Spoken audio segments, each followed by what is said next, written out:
तो मूवी के शुरू में हम ब्रैम्बल नाम के एक बेयर को देखते हैं जो एक सुपर हीरो बनने के सपने देख रहा है, लेकिन असल में वो एक छोटे से पार्क में काम करता है। वो यहाँ अपने भाई ब्रायर और कुछ दोस्तों के साथ रहता है जो उसकी इन हरकतों से बहुत परेशान है, लेकिन ब्रैम्बल को इन सब से कोई फर्क नहीं पड़ता और वो हमेशा अपनी मस्ती में ही रहता है। यही दूसरी तरफ हम एक स्पेसशिप को देखते हैं जिसके पीछे कुछ फाइटर प्लेन्स लगे हुए हैं। वो इनसे बचने की बहुत कोशिश करता है, लेकिन एक मिसाइल जल्दी ही उसे क्रैश करा देती है और वो शिप एक क्यूब की फॉर्म में सीधा ब्रैम्बल के पास आ गिरता है। ब्रैम्बल क्यूरियस होकर उसे चेक करने जाता है और तभी उसमें से एक एनर्जी निकलकर उसके माइंड में चली जाती है। ब्रैम्बल देखता है कि उसका माइंड अचानक से बहुत फास्ट हो गया है और वो डर कर वहाँ से भाग जाता है, लेकिन वो ये नहीं देख पाता कि उस स्पेसशिप से एक कैट जैसा दिखने वाला एलियन बाहर आ गया है। आगे हम ब्रैम्बल को अपने घर में देखते हैं जहाँ अचानक से लाइट्स ऑन ऑफ होने लगती है और तभी वो कैट एलियन उसके सामने आ जाता है। वो ब्रैम्बल के माइंड को फील करके देखता है और कहता है कि आखिर वो तुम ही हो जिसने मेरे शिप के कोर को चुराया है। वो ब्रैम्बल को अपने साथ ले जाने की कोशिश करता है, लेकिन ब्रैम्बल किसी तरह चकमा देकर वहाँ से भाग जाता है और मदद के लिए अपने दोस्तों को लेकर आता है। वो एलियन ये देखकर खुद को एक मासूम कैट में बदल लेता है और उसके दोस्तों को लगता है कि ब्रैम्बल शायद इस मासूम सी कैट को तंग कर रहा है। वो उसे इसके लिए बहुत डांटते हैं और कहते हैं कि अब से तुम्हें इस कैट का ध्यान रखना होगा, लेकिन उनके जाते ही कैट ब्रैम्बल को फिर से तंग करने लगता है और कहता है कि मैं इतनी आसानी से तुम्हारा पीछा नहीं छोड़ने वाला। यहीं दूसरी तरफ हम मोर क्रूज नाम के एक विलेन कपल को देखते हैं जिनके पास सदियों पुराना एक आर्मर रखा हुआ है। मो कहता है कि अब वो टाइम आ गया है जिसका हमने बहुत इंतजार किया है और जिनका ये आर्मर है उनमें से धरती पर एक पहुंच चुका है और क्रूज जल्दी से उस एलियन को अपने पास लाने को बोलती है। उनके लोग उस स्पेसशिप को ढूंढ निकालते हैं और एलियन को ढूंढने के लिए अपने ड्रोन्स को भेजते हैं। उधर वो कैट ब्रैम्बल का पीछा छोड़ने को बिल्कुल तैयार नहीं था और कहता है कि तुम मुझे वेपन्स यूज करने पर मजबूर कर रहे हो। तभी वो मो के भेजे उन ड्रोन्स को देखता है जिसने वेपन से उसे आइडेंटिफाई कर लिया है और वो ये देखकर उसे नष्ट कर देता है, लेकिन तब तक बहुत देर हो चुकी थी क्योंकि जल्दी ही मो के लोग उन्हें घेर लेते हैं और नीचे आके कैट पर अटैक करने लगते हैं। कैट भी लड़ने के लिए अपनी वॉरियर फॉर्म में आ जाता है और अपने हाईटेक वेपन से उनका मुकाबला करने लगता है। सोल्जर्स भी ज्यादा देर उसके सामने नहीं टिक पाते और जल्दी ही ढेर हो जाते हैं। ब्रैम्बल ये देखकर बहुत डर जाता है और पूछता है कि आखिर तुम क्या चीज हो। इस पर कैट उसे बताता है कि मेरा नाम आवी है और मैं अर्थ के बाहर से आया हूँ और शायद इसीलिए ये लोग मुझे पकड़ना चाहते हैं।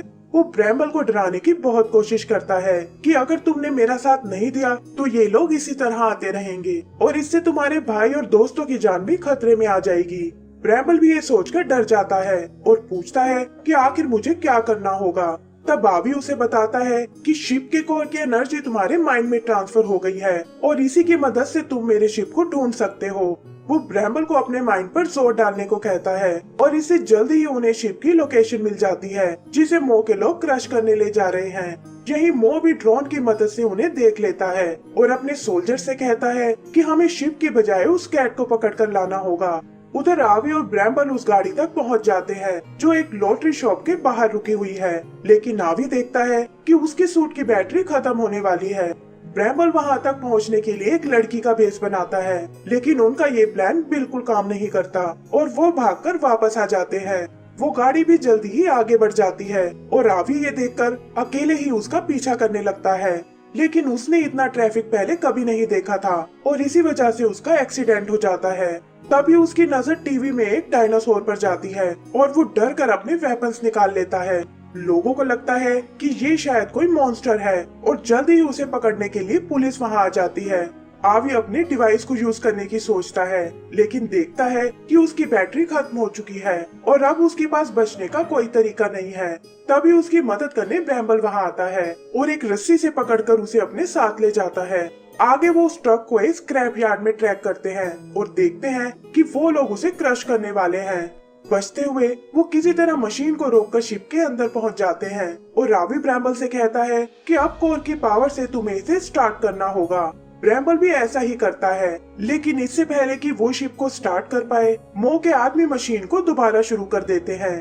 आवी अपना सूट पहनकर स्पाइडरमैन स्टाइल में उसे क्रश होने से रोकता है और इसी दौरान ब्रैम्बल किसी तरह शिप को एक्टिवेट कर लेता है और वो दोनों वहाँ से सेफली निकल जाते हैं। वहाँ से वो वापस सिटी में आते हैं, जहाँ ब्रैम्बल अपने दोस्तों को देखता है और कहता है कि मुझे उन्हें तुम्हारे बारे में सच बताना होगा। उसे लगता है कि वो सब शायद उसे हीरो समझने लगेंगे, लेकिन वो सुनता है कि वो सब उसकी हरकतों से परेशान हो चुके हैं और उसके भाई को भी उससे कोई उम्मीद नहीं है।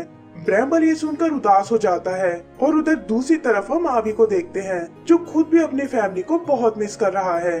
आगे वो एक दूसरे से अपनी प्रॉब्लम डिस्कस करते हैं और तभी उन्हें ट्रैक करता हुआ मो वहाँ आ जाता है।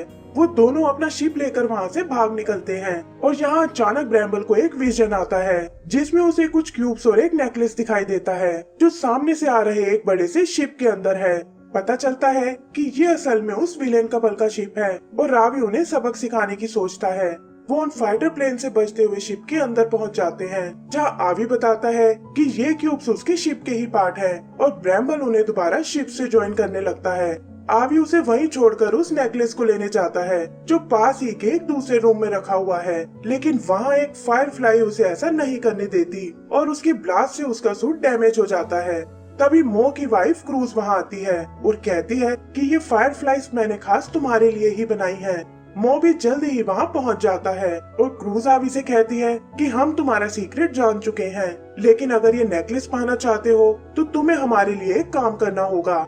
ये कहकर क्रूज उसे वो आर्मर दिखाती है, जो असल में एक किलर रोबोट का है, और रावी पूछता है कि आखिर तुम्हें इसके बारे में कैसे पता चला। तब मो उसे बताता है कि हमने तुम पर बहुत रिसर्च की है और हम जानते हैं कि एक टाइम पर तुम्हारी प्रजाति बहुत पावरफुल थी। आवी उन्हें वार्न करता है कि इस रोबोट को कंट्रोल नहीं किया जा सकता और उस नेकलेस को छीनने की कोशिश करता है, लेकिन मो उसे ऐसा नहीं करने देता और अपना रोबोटिक हैंड निकालकर उस पर अटैक करने लगता है। क्रूज भी अपने फायरफ्लाइज का यूज करती है और ऐसा लगता है जैसे आवी उनका मुकाबला नहीं कर पाएगा। तभी उसकी मदद करने ब्रैम्बल वहाँ आता है और क्रूज देखती है कि वो आवी के साथ नेकलेस को भी ले गया है। वो और मो उनका पीछा करने लगते हैं और मो किसी तरह उनके शिप तक पहुँच जाता है, लेकिन देखता है कि आवी ने नेकलेस को नीचे फेंक दिया है। वो सब उसे पाने की कोशिश करने लगते हैं और ब्रैम्बल अपनी नई स्किल्स का फायदा उठाकर नेकलेस तक पहुँच जाता है। मो उसे रोकने आता है, लेकिन हम देखते हैं कि कोर की पावर से ब्रैम्बल ने शिप को एक रोबोट में बदल दिया है और क्रूज और मो के साथ साथ आवी भी ये देखकर हैरान रह जाता है। फिर ब्रैम्बल मो को एक जबरदस्त पंच देता है और रावी को लेकर वहाँ से निकल जाता है। मो और क्रूज भी हार मानने को बिल्कुल तैयार नहीं थे और अपने शिप पर लगी हजारों मिसाइल्स को उन पर अटैक करने भेजते हैं। आवी ब्रैम्बल से शिप को स्पेस में ले जाने को बोलता है, जहाँ के कम टेम्परेचर में मिसाइल्स डिसेबल हो जाती हैं और वो उनसे बच निकलते हैं। ब्रैम्बल स्पेस में आकर बहुत एक्साइटेड फील करता है और हम उसे और आवी को वहाँ मस्ती करते हुए देखते हैं। फिर वो आवी से अर्थ पर आने का कारण पूछता है और आवी बताता है कि लाखों साल पहले मेरा जन्म भी अर्थ पर ही हुआ था, जहाँ हमारी राइटोर नाम की प्रजाति थी। हम लोग धीरे धीरे अपनी सिविलाइजेशन को आगे बढ़ा रहे थे और फिर एक दिन हमें एक अजीब सा एलिमेंट मिला, जिसने हमारे लिए तरक्की के नए रास्ते खोल दिए और कुछ ही सालों में हम एक हाईटेक सिविलाइजेशन बन गए। लेकिन इस प्रोग्रेस के नशे में हमने अर्थ पर बिल्कुल ध्यान देना छोड़ दिया और फिर हमने एक दूसरे से लड़ने के लिए कुछ खतरनाक मशीन्स बनाई और उन्होंने और नेचर ने मिलकर अर्थ को पूरी तरह तबाह कर दिया। हमने अर्थ को छोड़कर किसी दूसरे प्लेनेट पर जाने की सोची, लेकिन हमें ऐसा कोई प्लेनेट नहीं मिला और फिर हमारा सामना हुआ एक ब्लैक होल से, जिसने ज्यादातर रायोटेंस को मार डाला और मेरे पेरेंट्स ने मुझे बचाने के लिए एक स्पेसशिप में डालकर वहाँ से दूर भेज दिया। काफी टाइम तक मैं ऐसे ही भटकता रहा और एक दिन अचानक से अर्थ के पास पहुँच गया, जो अब पहले जैसी हरी भरी हो चुकी थी और यहाँ मुझे पता चला कि ब्लैक होल की वजह से मैं लाखों साल फ्यूचर में आ चुका हूँ। ब्रैम्बल उसकी स्टोरी सुनकर इमोशनल हो जाता है और तब आवी कहता है कि हो सकता है कि मेरे पेरेंट्स भी ब्लैक होल से बच गए हों और मैं अपनी पुरानी सिटी में जाकर उन्हें सिग्नल भेजना चाहता हूँ, जो साउथ पोल के नीचे छुपी हुई है। ये कहकर वो उसे साउथ पोल चलने को बोलता है और जल्दी ही वो वहाँ तक पहुँच जाते हैं। इधर दूसरी तरफ हम और क्रूज को देखते हैं, जिन्होंने ब्रैम्बल के दोस्तों को पकड़ लिया है और वो उन सबका ब्रेन वॉश करने लगते हैं। वो बताते हैं कि जिस कैट को तुम मासूम समझते हो वो असल में एक खतरनाक एलियन है, जो यहाँ अर्थ को बर्बाद करने आया है और तुम्हारा दोस्त भी उसी के कब्जे में है।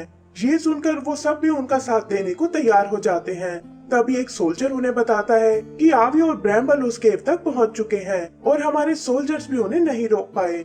उधर आवी और ब्रैम्बल भी उस केव से आगे बढ़ते हैं, इस बात से बिल्कुल अनजान कि क्रूज की फायरफ्लाइज उनके पीछे लगी हुई हैं और वो इस वक्त उन्हें देख रहे हैं। वहाँ से निकलकर वो एक बैरियर के पास आते हैं और रावी उस नेकलेस की मदद से उसे खोल देता है और बताता है कि ये हमारी बची हुई आखिरी सिटी थी। ये सिटी बिल्कुल वैसी कंडीशन में थी जैसी वो उसे छोड़कर गए थे। और रावी बताता है कि ये सब ऊपर लगी हुई शील्ड का कमाल है जिसने इस जगह को प्रोटेक्ट किया हुआ है और वहीं यहाँ के वेदर को भी मेंटेन करती है। फिर वो उसे अपना सिग्नल टावर दिखाता है जहाँ से वो स्पेस में सिग्नल छोड़ सकते हैं और अगर उसके पेरेंट्स जिंदा हुए तो वो ये सिग्नल जरूर कैच कर लेंगे।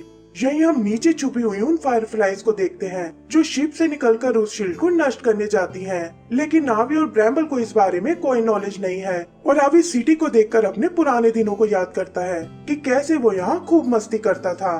फिर सामने उसे अपना घर दिखाई देता है और ये देखकर उसे अपने पेरेंट्स की बहुत याद आती है। तभी एक आवाज सुनकर वो चौंक जाते हैं और देखते हैं कि शील्ड अचानक से बंद पड़ गई है जिससे उसका सेफ्टी सिस्टम भी ऑफ हो गया है। फिर एक तेज ब्लास्ट के साथ वो शील्ड नीचे गिर पड़ती है और पता चलता है कि मो और क्रूज यहाँ तक पहुँच चुके हैं। आवी समझ जाता है कि वो यहाँ उस किलर रोबोट के लिए आए हैं और ये सोचकर वो डर जाता है। उधर मो और क्रूज अपने लोगों के साथ उस पिरामिड की ओर जाते हैं लेकिन देखते हैं कि आवी का शिप उन्हें रोकने आ रहा है।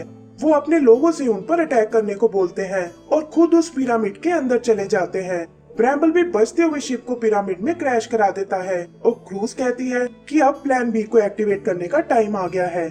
यहाँ आवी ब्रैम्बल को बताता है कि उस किलर रोबोट के पास बहुत ही एडवांस टेक्निक है और सिर्फ एक स्ट्रॉन्ग विल वाला आदमी ही उसे कंट्रोल कर सकता है, वरना उल्टा वो ही तुम्हारे माइंड पर कब्जा कर लेगा और इससे बहुत बड़ा खतरा पैदा हो जाएगा। वो बात कर ही रहे थे कि तभी ब्रैम्बल को अपना भाई नजर आता है और वो आवी को अकेला छोड़कर उससे मिलने चला जाता है। वहाँ उसका भाई और उसके दोस्त उस पर अटैक करने लगते हैं और तब ब्रैम्बल उन्हें दिखाता है कि शिप के अंदर मैं बैठा हुआ हूँ। उधर आवी मो और क्रूज को रोकने जाता है लेकिन वो धोखे से उस पर अटैक कर देते हैं। तभी हम ब्रैम्बल को आते हुए देखते हैं जिसने अपने दोस्तों को सच बता दिया है, लेकिन इससे पहले कि वो क्रूज पर अटैक कर पाए मो उसे रुकने को बोलता है और कहता है कि आगे बढ़े तो मैं इस कैट को मार डालूंगा। इधर मौका देखकर क्रूज अपने फायरफ्लाई से उसकी शिप को डिसेबल कर देती है और मो ब्रैम्बल से कहता है कि मैंने तुमसे बड़ा बेवकूफ अपनी लाइफ में नहीं देखा और यहाँ तक भी हम तुम्हारी बेवकूफी से ही पहुँचे हैं। फिर क्रूज किलर रोबोट के कोर को खोलती है लेकिन नावी उसे वार्न करता है कि तुम उसे कंट्रोल नहीं कर पाओगी और कहीं ऐसा ना हो कि तुम्हारी गलती की सजा पूरी अर्थ को भुगतनी पड़े, क्योंकि मैं ये सब पहले देख चुका हूँ। मो को भी उसकी बातों में सच्चाई नजर आती है लेकिन क्रूज कहती है कि मैंने इस पल का बहुत वेट किया है और मैं किसी के लिए नहीं रुकने वाली। ये कहकर वो खुद को उस रोबोट में कनेक्ट कर लेती है और वो किलर रोबोट एक्टिवेट हो जाता है। मो अपनी वाइफ को कांग्रेचुलेट करता है लेकिन देखता है कि वो तो उल्टा उन्हीं पर अटैक कर रही है और रोबोट की लेजर बीम ने उसके शिप को भी नष्ट कर दिया है। वो समझ जाता है कि क्रूज का इस रोबोट पर कोई कंट्रोल नहीं है और वो अपने लोगों के साथ जान बचाकर भागने लगता है। यही दूसरी तरफ हम ब्रैम्बल को देखते हैं जिसके सभी साथी बुरी हालत में हैं और तभी उसकी नजर अपने भाई पर जाती है जो एक चट्टान के नीचे फंसा हुआ है। वो उसकी मदद करने की सोचता है लेकिन ऊपर से गिरते मलबे के कारण ऐसा नहीं कर पाता और देखता है कि उसका भाई पूरी तरह से दब गया है। उधर वो रोबोट हर तरफ तबाही मचाने लगता है और मो चाहकर भी क्रूज को बाहर नहीं निकाल पाता। हर तरफ चीख पुकार मचने लगती है और ब्रैम्बल भी अपने भाई के जाने से बहुत दुखी होता है। तभी उसे उसकी आवाज सुनाई देती है जो मलबे के नीचे अभी भी जिंदा है और वो ब्रैम्बल से कहता है कि मुझे तुम पर पूरा भरोसा है और मेरे लिए तुम हमेशा एक हीरो ही रहोगे। तभी रोबोट के अटैक से और मलबा नीचे गिरने लगता है लेकिन ब्रैम्बल की हिम्मत अब वापस आ गई थी और वो कोर की पावर से उसे रोक लेता है। फिर वो शिप के टुकड़ों को जोड़कर अपने रोबोट रूप में आता है और अपने भाई और दोस्तों के साथ साथ मो और उसके लोगों को भी रोबोट से बचा लेता है। तभी वो देखते हैं कि रोबोट उस सिग्नल टावर को नष्ट करने वाला है और रावी ये देखकर उसे रोकने की सोचता है लेकिन ब्रैम्बल कहता है कि ये काम तुम मुझ पर छोड़ दो। वो अटैक करने के लिए वहाँ पड़े मलबे का यूज करता है लेकिन इस जबरदस्त पंच का भी रोबोट पर कोई असर नहीं होता और वो ब्रैम्बल पर अपनी लेजर से अटैक करता है। इसी तरह वो रोबोट पर कुछ और अटैक भी करता है और फिर मौका देखकर क्रूज को बाहर निकालने जाता है लेकिन रोबोट उसकी चालाकी समझ गया था और उसे नीचे पटक कर उस पर लेजर का यूज करता है। ब्रैम्बल के दोस्त उस रोबोट का ध्यान भटकाने की कोशिश करते हैं लेकिन वो अपनी इलेक्ट्रिक पावर से उन्हें दूर उछाल देता है और रावी भी घायल होकर नीचे गिरने लगता है। तभी एक हाथ आकर रावी को पकड़ लेता है और वो देखते हैं कि ये तो ब्रैम्बल है जिसने खुद को एक रॉक जाइंट में बदल लिया है और वो दिखने में भी एकदम ब्रैम्बल के जैसा है। फिर वो उस रोबोट का मुकाबला करने जाता है और इस बार रोबोट उसके सामने नहीं टिक पाता और ब्रैम्बल आसानी से उस पर काबू पा लेता है। वो अपने फाइनल पंच से उसका खेल खत्म करने की सोचता है, लेकिन तभी उसे क्रूज के बचपन की यादें नजर आती हैं और वो अपने हाथ को रोक लेता है। फिर वो कोर में उसे वापस लेने जाता है और हम देखते हैं कि क्रूज का बचपन बहुत दुख भरा था और इसीलिए वो दुनिया से इसका बदला लेना चाहती थी। तभी ब्रैम्बल उस तक पहुंच जाता है और समझाता है कि दुनिया में अच्छे लोग भी होते हैं। यही वो मो के साथ बिताए अपने बचपन के दिनों को याद करती है और इससे उसका और रोबोट का कनेक्शन टूट जाता है। वो दोनों सेफली वहाँ से बाहर निकल आते हैं और देखते हैं कि किलर रोबोट भी डीएक्टिवेट हो गया है। आगे टावर की मदद से आवी अपने लोगों को सिग्नल भेजता है ताकि वो उन्हें अर्थ तक ट्रैक कर सके और फिर वो सब वहाँ से निकल जाते हैं। एंड सीन में